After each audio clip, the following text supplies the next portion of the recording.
Indo-British Advanced Pain Clinic, Noppimayam Surgery Duram. For appointments 9155515563.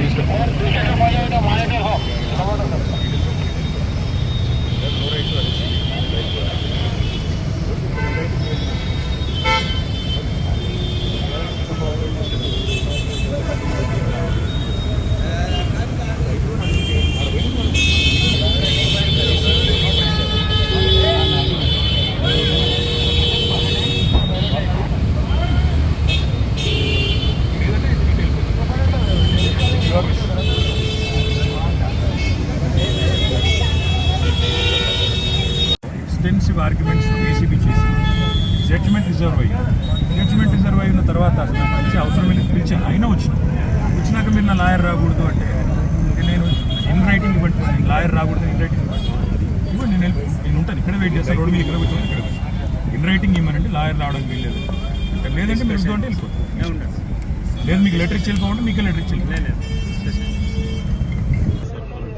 వెళ్ళిపోమంటే వెళ్ళిపోతాను మీ ఇష్టం. I have to do this. ఇటు వెళ్ళిపోమంటే ఇటు వెళ్ళిపోతాను. You have no right to arrest me. I have right to an advocate. ఎవరు చెప్పి ఇన్ రైటింగ్ ఏంటి నాకు పద్ధతి కాదు కదా. మర్యాదగా మీతో కోఆపరేట్ చేస్తుంటే మీరు ఇంతమందిని పెట్టి హడావుడి ఎందుకు చెప్పండి. Right to an advocate. ఆడ పోయినాక వాళ్ళని చెప్పమని మీరే మీకు చెప్తుంది. ఏసీ యూఆర్ నాట్ ఏసీపీ, వాళ్ళు ఏసీపీ. వాళ్ళు చెప్పండి నాకు, నేను వాళ్ళని అడుగుతాను కదా, వాళ్ళు చెప్పండి నాకు. లేదంటే ఇటు వెళ్ళిపోతాను మరి మీ ఇష్టం. It is your wish.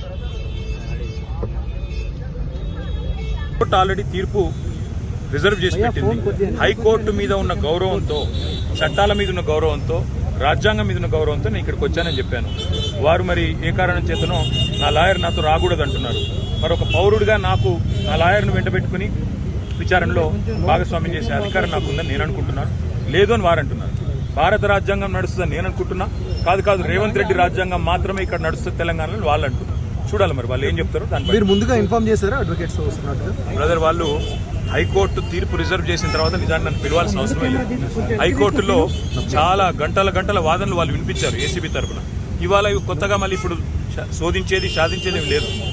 చెప్పాల్సింది కూడా చెప్పకుండా ఇక్కడేదో హడావుడి చేసి నిన్న రైతు భరోసా ఎగ్గొట్టారు కాబట్టి రైతు భరోసా నుంచి తప్పించుకోవడానికి 2 రోజులు మీడియాలో ఈ డ్రామా నడపాలని రేవంత్ రెడ్డి గారు అనుకుంటున్నారు. దీనికి మేము బాధపడం. రేవంత్ రెడ్డి గారు ఏమనుకున్నా 15,000 ఇస్తానని చెప్పి 12,000 ఇచ్చిన విషయము ప్రజలకు గుర్తుంది. మీరు ఎన్ని డ్రామాలు చేసినా మాకు ఇంకో సమాచారం కూడా ఉంది. నేను ఇక్కడికి రాగానే కావాలని కేటీఆర్ ఇంటి మీద రైడ్స్ అని చెప్పి అక్కడ రైడ్లు చేయించాలని ఆలోచన చేస్తా ఉన్నాను. పర్వాలేదు, ఇవన్నీ డ్రామాలు మాకు తెలుసు. మీరు ఎన్ని డ్రామాలు చేసినా రాష్ట్ర ప్రజలకు నేను చేసే విజ్ఞప్తి ఒకటే. 420 హామీలు ఏవైతే రేవంత్ రెడ్డి ప్రభుత్వం ఇచ్చిందో అది అమలు చేసేదాకా కొట్లాడదాం. కేసులు ఎన్ని పెట్టినా, మీడియా మేనేజ్మెంట్ పాలిటిక్స్ ఎన్ని చేసినా భయపడాల్సిన అవసరం లేదు, బాధపడాల్సిన అవసరం లేదు.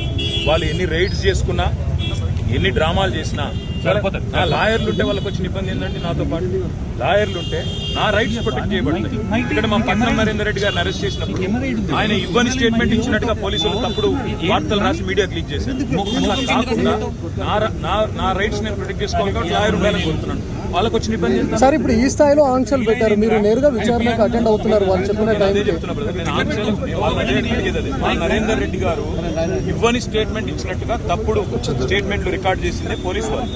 అందుకే నాకు వాళ్ళ మీద నమ్మకం లేదు కాబట్టి నా లాయర్లను తెచ్చుకున్నాను. ఇప్పుడు మా ఇంటి మీద రైడ్స్ చేసి కూడా నాకు తెలిసి ఏం చేయబోతుంది.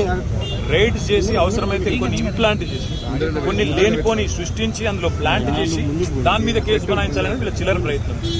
నేను చిట్టినాయుడు గారికి చెప్పేది ఒకటే, ఎన్ని డ్రామాలు చేసినా, ఎన్ని కథలు పడ్డా, ఎన్ని అక్రమ కేసులు పెట్టినా, నువ్వు రైతు భరోసా ఎగ్గొట్టింది ప్రజలకు తెలుసు, నువ్వు మాట తప్పింది తెలుసు, 420 హామీలు ఎత్తగొట్టింది ప్రజలకు అర్థమైంది.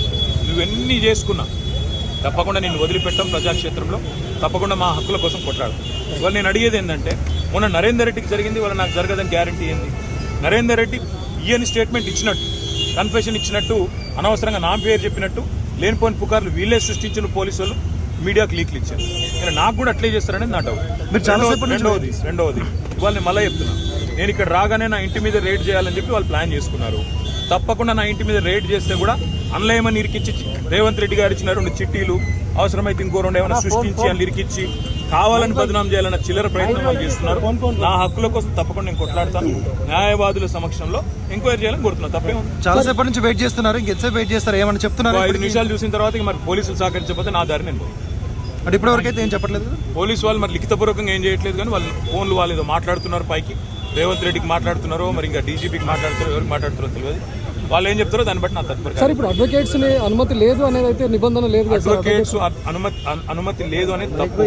మొన్న పట్నం నరేందర్ రెడ్డి మీద ఏ కుట్ర అయితే వీళ్ళు చేసిండ్రో, ఆయన ఈయని స్టేట్మెంట్ ఇచ్చినట్టు పోలీసు వాళ్ళు ఏదైతే దొంగ స్టేట్మెంట్ సృష్టించి ఆయనను నన్ను బద్నాం చేసే ప్రయత్నం చేసిండ్రో అది జరగకూడదన్నదే నా తాపత్రయం. అందుకే లాయర్ ఉండాలని నేను కోరుతున్నా. లాయర్ ఉంటే వాళ్ళకి అభ్యంతరం ఏందో నాకు అర్థమైతే లేదు. ఏమైనా కానూన్ ఉందా చూపెట్టు, కాగితం చూపెట్టంటే కాగితం చూపెట్టు. సార్ మీరు క్వశ్చన్ చేస్తే ఏం చెప్తున్నారు సార్? అడ్వకేట్స్ తీసుకొని వెళ్తాను కానీ మా ఇష్టం. ఇది ఇక్కడ భారత రాజ్యాంగం లేదు, అంబేద్కర్ రాసిన రాజ్యాంగం లేదు, అనుముల రేవంత్ రెడ్డి రాసిన రాజ్యాంగం ఉంది. మా ఇష్టం, మా జాగిర్ అంటారు. ఏం చేయాలి సార్? ఉద్దేశపూర్వకంగానే మిమ్మల్ని ఇక్కడ డైవర్ట్ చేసి ఇంటి వైపు రైడ్కి వెళ్ళారు. ఇంటి మీద ఇప్పుడు రైడ్కి వెళ్ళడానికి ప్రయత్నం చేస్తున్నారు. వాళ్ళు రైడ్ చేసి కూడా మన ప్లాంట్ చేస్తారనేది నా అనుమానము. తప్పకుండా చట్టపరంగా న్యాయపరంగానే పర్లేదు. ఆల్రెడీ తీర్పు రిజర్వ్ అయ్యి ఉంది. అయినా ఈ డ్రామా చేయాల్సిన అవసరం ఏముందో పోలీసులకి తెలుసు. ఈవెన్ ఫామ్ హౌస్ కేసులో కూడా ఇంటి దగ్గరకు వచ్చి ఎలాంటి అనుమతులు లేకుండా వచ్చి డ్రామా చేసి అక్కడ ప్లాంట్ చేసి రేవంత్ రెడ్డి ఇచ్చిన కొన్ని ఆడ పత్రాలు పెట్టి లేదా ఇంకోటి పెట్టి కేసులు పెట్టి ఇరికేయాలన్నది వాళ్ళ తాపత్రయం. అన్నింటినీ కూడా న్యాయపరంగా ఎదుర్కొంటాం.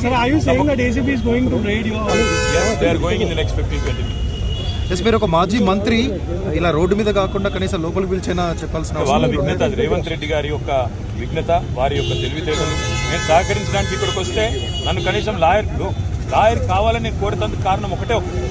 మొన్ననే పట్నం నరేందర్ రెడ్డి విషయంలో వీళ్ళు చేసిన కుట్ర, రేవంత్ రెడ్డి డైరెక్షన్ ప్రకారం పట్నం నరేందర్ రెడ్డి మీద ఇవ్వని స్టేట్మెంట్ ఇచ్చినట్టు అభూత కల్పనలు సృష్టించి ఊహాజనితమైన వార్తలు సృష్టించి బదనాం చేసే ప్రయత్నం చేసి ఆయన కన్ఫెషన్ ఇచ్చిండు, కేటీఆర్ను ఏం చేసిండని లేనిపోని కథ చేసిండ్రు.